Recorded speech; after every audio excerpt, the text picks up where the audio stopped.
اور اگر ہم چاہیں تو ان کی آنکھوں کو مٹا کر اندھا کر دیں، پھر یہ رستے کو دوڑیں تو کہاں سے دیکھ سکیں گے؟ اور اگر ہم چاہیں تو ان کی جگہ پر ان کی صورتیں بدل دیں، پھر وہاں سے وہ نہ آگے جا سکیں اور نہ پیچھے لوٹ سکیں۔ اور جس کو ہم بڑی عمر دیتے ہیں تو اسے تخلیق میں اوندھا دیتے ہیں، یعنی اسے بچپن کی کمزوری والی حالت کی طرف لوٹا دیتے ہیں۔ تو کیا یہ سمجھتے نہیں؟ اور ہم نے ان کو یعنی اپنے پیغمبر صلی اللہ علیہ وآلہ وسلم کو شعر گوئی نہیں سکھائی، اور نہ وہ ان کو شایع ہی ہے۔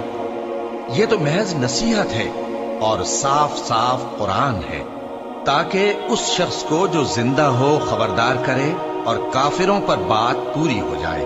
کیا انہوں نے نہیں دیکھا کہ جو چیزیں ہم نے اپنے ہاتھوں سے بنائیں ان میں سے ہم نے ان کے لیے مویشی پیدا کر دیے اور یہ ان کے مالک ہیں، اور ان کو ان کے قابو میں کر دیا تو کوئی تو ان میں سے ان کی سواری ہے اور کسی کو یہ کھاتے ہیں، اور ان میں ان کے لیے اور فائدے اور پینے کی چیزیں ہیں، تو کیا یہ شکر نہیں کرتے؟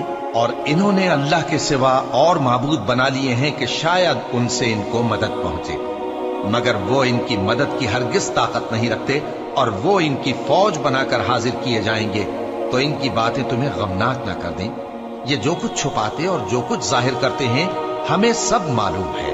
کیا انسان نے نہیں دیکھا کہ ہم نے اس کو نطفے سے پیدا کیا، پھر وہ تڑاک پڑاک جھگڑنے لگا اور ہمارے بارے میں مثالیں بیان کرنے لگا اور اپنی پیدائش کو بھول گیا۔ کہنے لگا کہ جب ہڈیاں بوسیدہ ہو جائیں گی تو ان کو کون زندہ کرے گا؟ کہہ دو کہ ان کو وہ زندہ کرے گا جس نے ان کو پہلی بار پیدا کیا تھا، اور وہ ہر طرح کی تخلیق کو جانتا ہے۔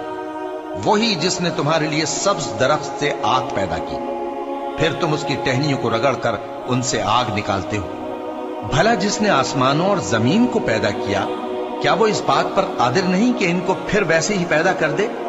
کیوں نہیں؟ اور وہ تو سب کچھ پیدا کرنے والا کامل علم والا ہے۔ اس کی شان یہ ہے کہ جب وہ کسی چیز کا ارادہ کرتا ہے تو اس سے فرما دیتا ہے کہ ہو جا، تو وہ ہو جاتی ہے۔ وہ ذات پاک ہے جس کے ہاتھ میں ہر چیز کی حکومت ہے، اور اسی کی طرف تم کو لوٹ کر جانا ہے۔